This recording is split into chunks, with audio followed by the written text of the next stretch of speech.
Hey everyone, if you're watching this video, you're probably curious what Hyrox is and what it actually involves. So today, I'm going to break it all down for you. I'll explain what Hyrox is, how to prepare for it, what equipment you'll need, what to expect on race day, and more. Essentially, Hyrox is a fitness race that combines running, strength, and functional training all into one event. Each race includes 8 workout stations, and each station is separated by a 1 kilometer run, for a total of 8 kilometers, which is around 5 miles. The stations are 1,000 meter skier, 50 meter sled push, 50 meter sled pull, 80 meter burpee broad jump, 1,000 meter row, 200 meter farmer's carry, 100 meter sandbag lunges, and 100 wall balls. So the format is pretty simple. You're running, then immediately jumping into a workout while already fatigued, and then going back into running again. The constant back and forth between running and functional fitness is what makes the Hyrox race unique. And before I break down how to train for a Hyrox, I want to quickly take a moment to thank the sponsor of today's video, the International Sports Science Association, or ISSA. ISSA is one of the leading online fitness education platforms that helps people turn their passion for fitness into a career. What I really like about ISSA is that it doesn't just stop at certified personal training certifications.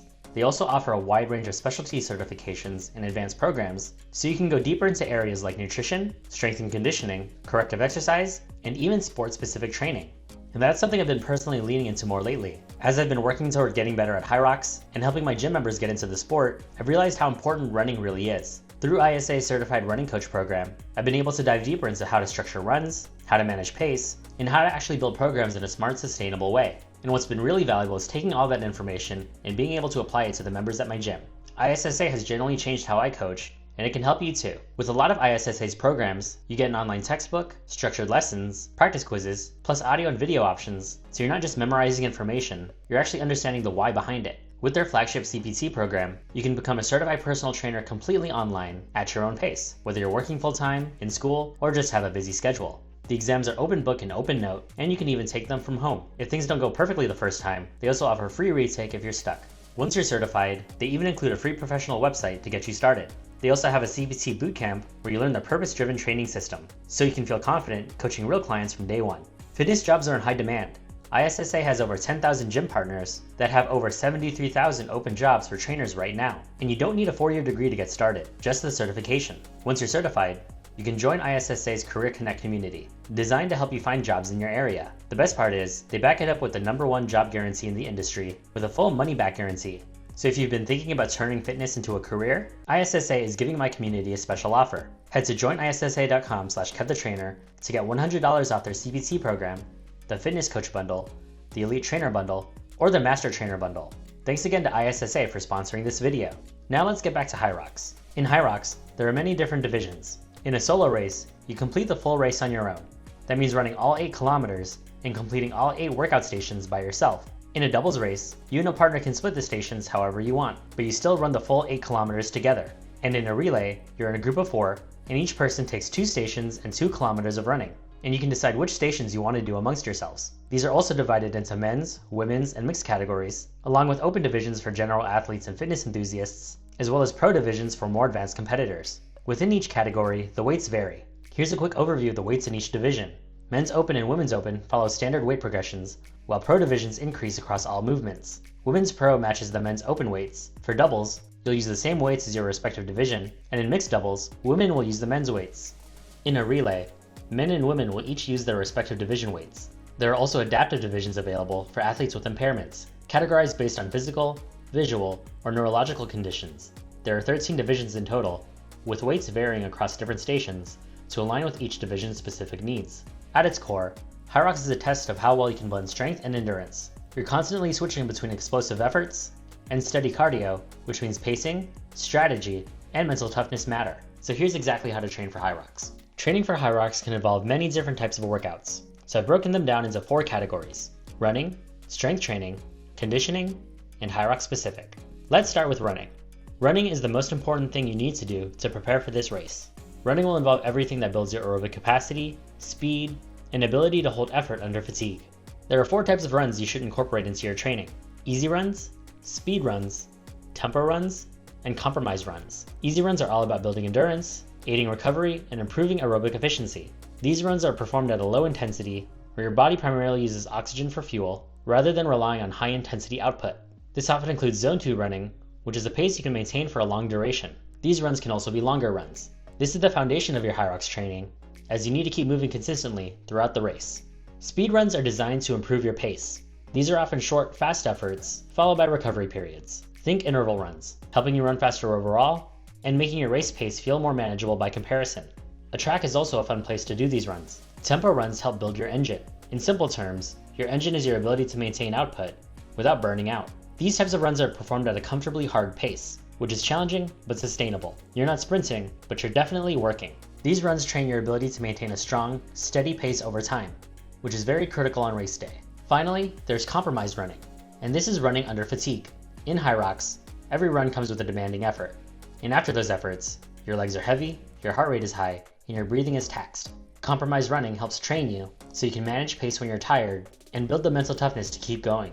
Compromised running makes up a significant portion of Hyrox, and this type of running often overlaps with conditioning and Hyrox-Specific, which I'll go over in just a bit. Strength. Strength is your ability to produce force and move loads efficiently. This includes movements like squats, bench presses, lunges, loaded carries, and more.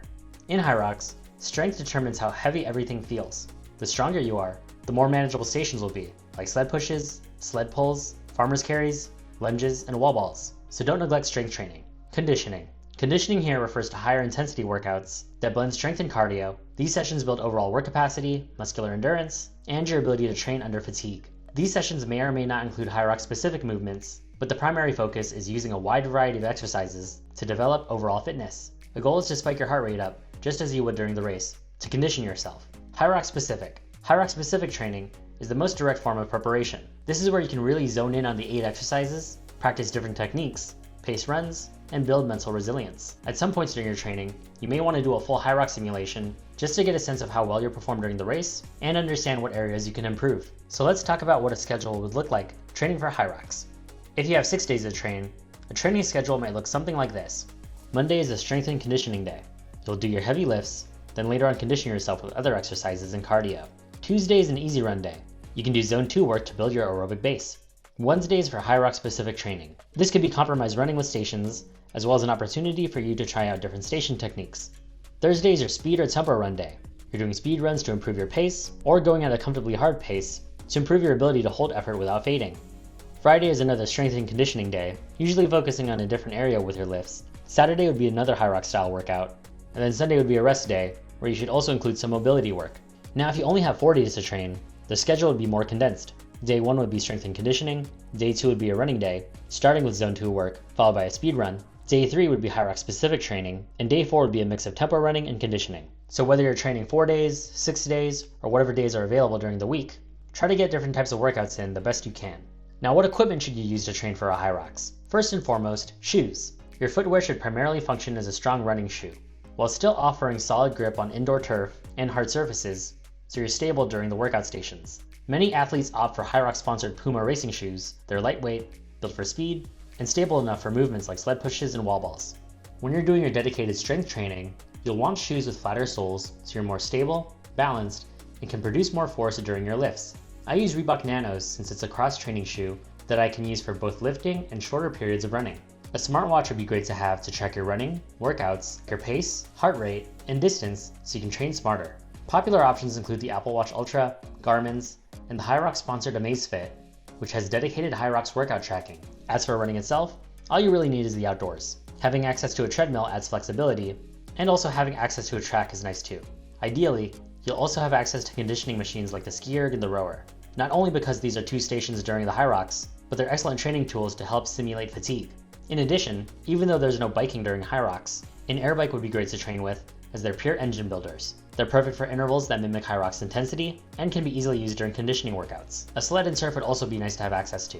The sled, push, and pull are some of the most demanding stations in Hyrox. You can practice going heavy with those stations to build strength, and also practice moving efficiently at lighter loads. Adding a rope allows you to dial in your sled pull technique too. Dumbbells and kettlebells at various weights are essential for building strength and endurance under load. You can use them for lunges, carries, squats, presses, and much more. A power rack, squat rack with free weight barbells and plates can help you build your strength foundation. Movements like squats, deadlifts, bench presses, and more can all help you build the strength needed to make race weights feel more manageable. Strength training can really help you during the race, so don't neglect it. Having a sandbag can help you replicate the demands for Station 7, sandbag walking lunges, and you can also incorporate it for conditioning in a variety of workouts.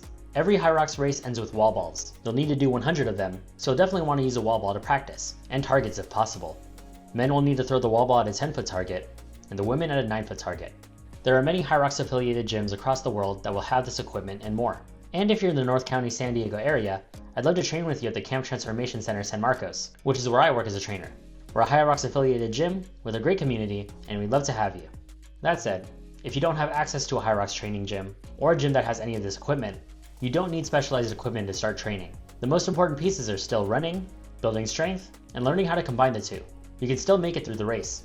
So if you're still interested in doing a Hyrox after hearing all that, the next step would be to get your tickets. But oftentimes it's not as simple as going to the website and buying your tickets. Hyrox events sell out quickly, so you'll likely need to know when tickets are going to drop, so you can be there to secure your spot. If you follow your specific Hyrox country on Instagram, like Hyrox America for the US, they'll let you know what date and time tickets are going to drop. And once you know the date and time, you'll want to be online before that, just so you can get into the queue as soon as it opens up. And if you're a member of a Hyrox affiliated gym, they get early access to purchase tickets. So that's a perk if you do become a member of one. But don't worry, there are separate tickets allotted for the public release. So let's say you're fortunate enough to get a Hyrox ticket. As your race gets closer, you'll receive information for things such as your wave time, the course map, and everything else you need to know for your run. If you're traveling to a race, you also want to make sure you have your hotel arrangements set. So what can you expect on race day? On race day, you'll arrive at the venue, check in, and this is where you need to have an ID card and the QR code from your race ticket. They'll check you in, give you your wristbands, one for the race itself and one to spectate for that day, and write your time on your arm. You'll also get a timer chip that you'll wrap around your ankle. And then you can drop off your gear at the bag check. If you have a lot of time to spare before your race, I highly recommend walking around the race venue to get a better sense of the layout and just get excited to race. There's a merchandise area where you can buy venue-specific shirts, shoes, and other Hyrox merchandise. When you're an hour out from your race, head to the warm-up area to get your body ready. You'll find a lot of open space, treadmills, and all the station equipment so you can practice all the movements. When it's your time to race, you'll head into the starting corral where there'll be loud music, high energy, and an MC going over all of the logistics for the race and getting you hyped.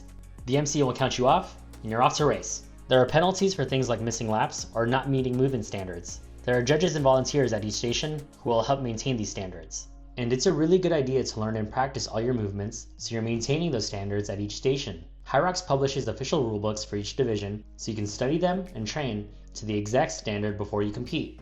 Most venues have all of the stations in the center with a running path around it. Between each run-in station is what's called the rock zone, and that's the designated transition area where you'll find water and Red Bull. It's your chance to reset before your next effort, but don't spend too long there, as the clock is always running. If you're competing in a relay, the flow is slightly different, as you'll tag in teammates instead of going to every station. One important thing to note, once the race starts, you won't be able to go to the bathroom, so plan accordingly. Throughout the event, professional photographers will be capturing moments, and spectators will be watching you at nearly every station, so expect plenty of support from family, friends, and the crowd. After completing your final 100 wall balls, you'll make your way to the finisher stage, and your name and time will appear on the board as you cross.